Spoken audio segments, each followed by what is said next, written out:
வேதத்தை மொழியாக்கம் செய்தவர்கள் பட்டியல் அதிகம் இருக்கிறது. வேதத்தை மொழியாக்கம் செய்தவர்களுடைய பட்டியல் உங்களுக்கு தெரியும் அப்படின்னு சொன்னா ஒரு நபரை டக்குன்னு சொல்லுவீங்கன்னா நீங்க யாரை சொல்லுவீங்க? சீகன் பால் அப்படின்னு அடிச்சு வெளுத்துருவீங்க. தரங்கம்பாடியில கர்த்தருடைய ஊழியத்தை நிறைவேற்றி நம்முடைய வேத புத்தகத்தை தமிழில் முதல் முறை அச்சிடித்து நமக்கு கர்த்தர் கொடுத்த விளையேற பெற்ற ஒரு தேவ மனிதன் சீகன் பால். அவரோடு சேர்ந்து ஒரு 6 பேரை கர்த்தர் கரத்தில் எடுத்து பயன்படுத்தின காலம் ஆண்டவர் அப்படி பயன்படுத்தினார்.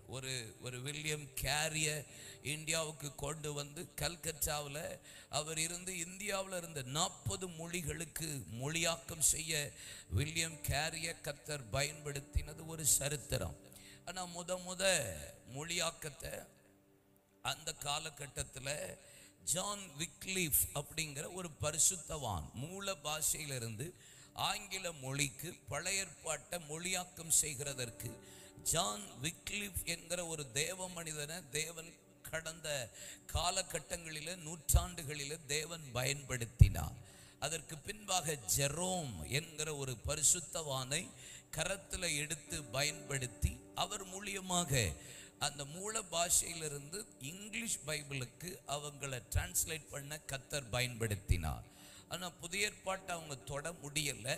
அந்த நாட்களில் இந்த 2 பேருடைய ஊழியத்தின் தாக்கத்தை பெற்றவர் தான் வில்லியம் டிண்டேல் அப்படிங்கிற ஒரு தேவ மனிதர். வில்லியம் டிண்டேலை பற்றி கேள்விப்பட்டவங்க இருந்தால் கை உயர்த்துங்களேன். 1 2 தேங்க்யூ தேங்க்யூ. கர்த்தர் உங்களை 3 ஆமேன் ஸ்தோத்திரம் ஆமேன். அந்த வில்லியம் டிண்டேல் குறித்து ஒரு காரியத்தை நான் உங்கள்கிட்ட சொல்லி நம்ம இணைந்து ஒரு 5 நிமிஷம் மாத்திரம் மூக்கு பேரில் நம்ம இப்படி கூடி இருக்கு ஜெபிக்கிறது ஒரு பெரிய ஆசீர்வாதம். ஜான் விக்லீஃப், ஜெரோம் இவர்களுடைய ஊழியத்தின் தாக்கத்தை பெற்றவர் தான் வில்லியம் டிண்டேல். இந்த வில்லியம் டிண்டேல் கேம்பிரிட்ஜ் யூனிவர்சிட்டியில் படித்தவர். ஏறக்குறைய 9 மொழியை கற்று தேறினவர். ஏன்னா ஜான் விக்லீஃப் ஜெரோம் மூலியமாக தாக்கத்தை அடைந்ததுனால இவருக்குள்ளேயே மொழியாக்கம் செய்யணும் வேதத்தை என்ற ஒரு பெரிய ஆக்கிரகம் அவருக்குள்ளே இருந்து கொண்டே இருந்தது.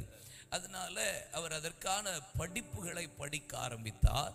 9 விதமான மொழியை கற்று தேர்ந்து கேம்பிரிட்ஜில் நன்றாக தேறினவராய் அதே கேம்பிரிட்ஜ் யூனிவர்சிட்டியிலேயே அவருக்கு வேலையும் கிடைத்தது. நல்ல வேலை அவருக்கு கிடைத்தது. அந்த காலகட்டத்தில் பிஷப்மார்களும் போப்மார்களுமே சபையை ஆண்டு கொண்டிருந்த காலம், ஜனங்கள் கையில் வேத புத்தகம் இல்லாத காலம், பாவ மன்னிப்புக்குன்னு சீட்டு வாங்கி கொண்டிருந்த காலம். வசனத்தை படித்தா சத்தியத்தை அறிவீர்கள், சத்தியம் உங்களை விடுதலை ஆக்கிரும்.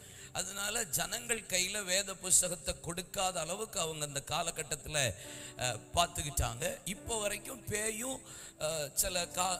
சில நேரம் நம்ம சர்ச்சுக்கு வரும்போது கையில் கொடுக்காம அவனும் பார்த்துக்கிறான். இப்போவுமே உங்களுக்கு விளங்குதா? இப்பயுமே நம்ம சர்ச்சுக்கு வரும்போது அப்படியே தான் வர பார்த்துக்குவான். அவன் ரொம்ப கவனமானவன் பாருங்க. இப்பயுமே பைபிளை வாசிக்க விட மாட்டான். பைபிளை கையில் சர்ச்சுக்கு கொண்டு வரணும்னு நான் மெட்ராஸ்லேருந்து வந்திருக்கேன், அதனால பைபிளை வீட்டில் வச்சுட்டு வந்துட்டேன்னு இருக்கிறவங்க கூட நீங்கள் இருப்பீங்க. மூக்கு பேரிக்கு சர்ச்சுக்கு பிரசங்கம் கேட்க வந்தா எதோட வரணும்? தூக்குங்க பார்க்கலாம் பைபிளை தலைக்கு மேல. அல்லேலூயா.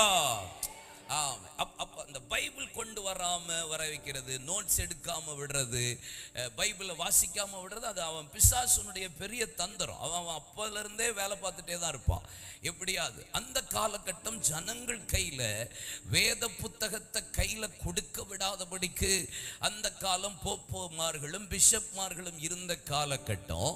அதனால கேமரா போதும் லைவ், அதனால நான் அங்க போகணுமோ? போவே மாட்டேன். மூக்கு பேரிக்கு கூட்டத்துக்கு வராதவனுக்கு எதுக்கு ஆன்லைன்ல மீட்டிங்? அல்லேலூயா சொல்லுங்க, தோத்திரம். இங்க பாருங்க, என்ன கவனிங்க. அப்போ அந்த பைபிளை கையில கொடுக்காதபடிக்கு ஜனங்களை அந்த காலகட்டத்தில் திருச்சபை பார்த்து கொண்டது.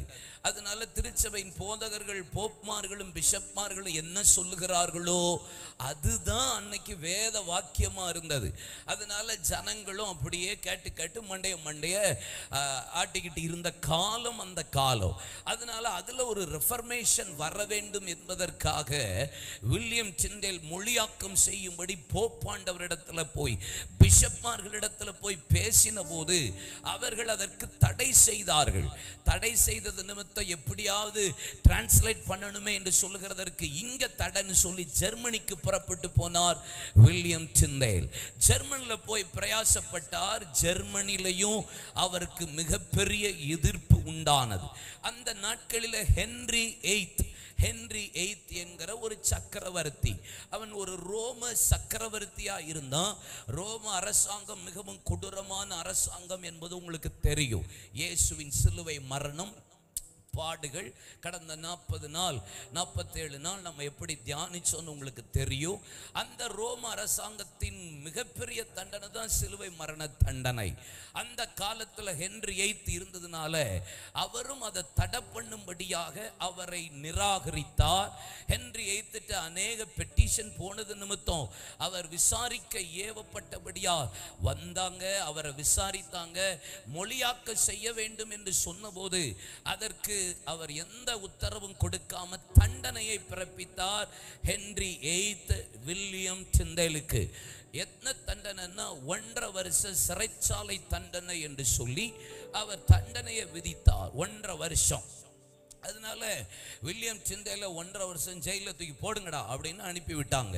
உள்ள போகும்போது என்ன நடந்ததோ தெரியல. ஹென்றி எய்த்துக்குள்ள ஆவியில ஏவி உள்ள போகும்போது உனக்கு என்ன வேணும்னு கேட்டுட்டார். கேட்டதுனால எனக்கு கொஞ்சம் பேப்பரும் பென்னும் இங்கும் வேணும்னு கேட்டபடினால அதை கொண்டுட்டு உள்ள போனார். எந்த வேத புஸ்தகத்தை மொழியாக்கம் செய்யக்கூடாதுன்னு தடை செய்தார்களோ 1.5 வருஷ சிறைச்சாலை தண்டனையில வேத புத்தகத்தை முழுவதையும் மொழியாக்கம் செய்து முடித்தார் ஹென்றி எய்த். இல்ல, நீங்க கையெல்லாம் தட்ட வேண்டாம். உங்கள்கிட்ட நான் கேட்க போறதே கிடையாது. நீங்க யோசிச்சு மெதுவா தட்டலாமான்னு கொஞ்ச நேரம் யோசிங்க. அதுக்குள்ள நான் ஏதாவது பேசிடுவேன். இல்லையா சொல்லுங்க. ஆமா, 1.5 வருஷத்துல ஹென்றி எய்த் வேத புத்தகத்தை டிரான்ஸ்லேட் பண்ணார்னு சொன்னா நீங்க எவ்வளவு குதிக்கணும், கையை தட்டணும். ஹல்லேலூயா. கர்த்தருக்கு மகிமை உண்டாகட்டும்.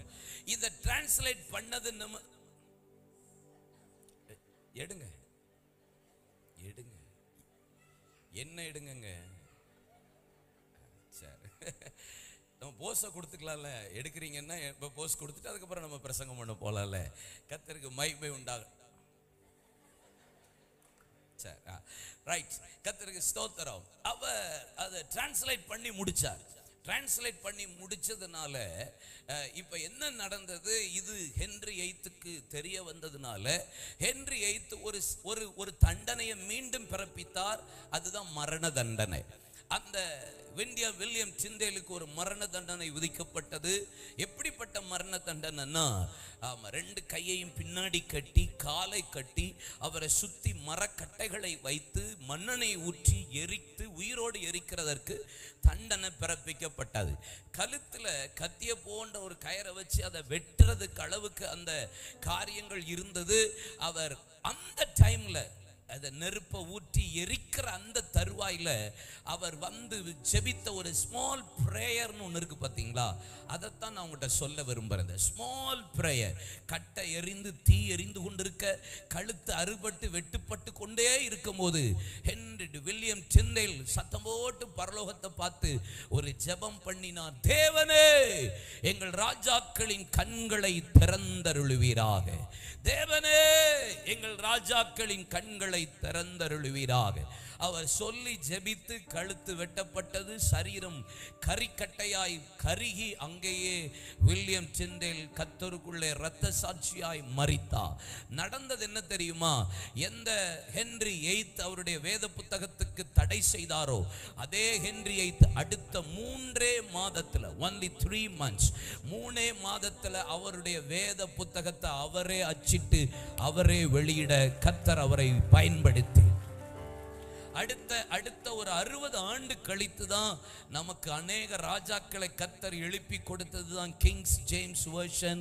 இல்லை, இப்படி ஒவ்வொரு ராஜாக்கள் மூலியமாக ஆண்டவர் ஏற்படுத்தி கொடுத்த வேத புத்தகம் என்று சொல்லலாம். அப்படின்னா ஸ்மால் பிரேயர் ஒரு பெரிய தாக்கத்தை தேசத்துல உண்டாக்கும். இன்னைக்கு நீங்க இப்ப ஜெபிக்கிற ஒரு ஸ்மால் பிரேயர் தேசத்துக்கு ஒரு பெரிய அசைவை உண்டாக்கும். ஆமென்.